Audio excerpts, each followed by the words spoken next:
Okay, so now we're going to proceed on to Chapter 4, World Building, which will create our backgrounds and objects on the backgrounds, like rocks and bodies of water.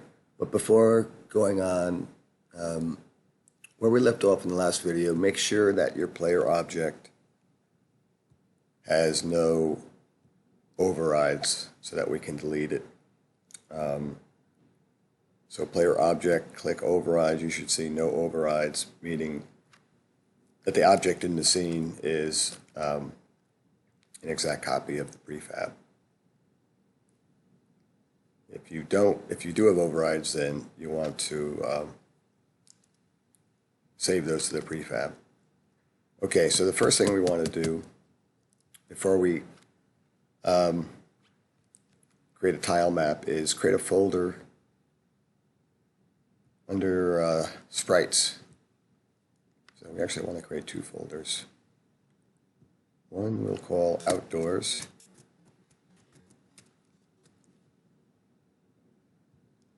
And the other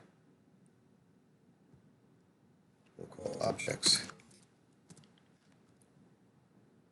And if we go down to our folder where we downloaded the resources related to the textbook that the authors provided. So under Chapter 4, under Sprite Sheets, you'll see a couple sprite sheets that we're going to want to split and use to build up our tile maps. So first we'll take outdoors ground, drag that into outdoors here, and then we're going to go through the same process of splitting it. So sprite mode multiple pixels per unit 32. Leave that the same. Filter, no filter. And compression, no compression. Bring up our trusty sprite editor. We're going to slice in the usual manner by cell size 32 by 32 slice. And you can see these are the tiles that we're going to use to paint our background. So pi, X out of that. Next, we're going to add to our scene a 2D object known as a tile map. And you should see something that at the top level, the game object is called a grid, and underneath that is a tile map. Now you should have a tile palette window next to the inspector. If you don't, you can add that through Window 2D Tile Palette. So make sure that window's there.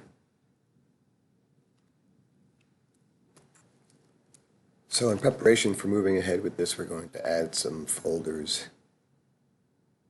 First, under sprites, we're going to create a folder called tiles. And then under tiles,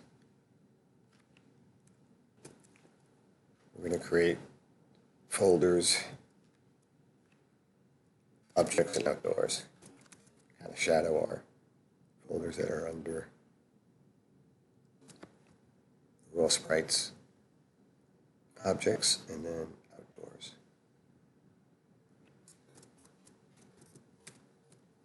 And then under assets, at the top level, we also want to create a folder,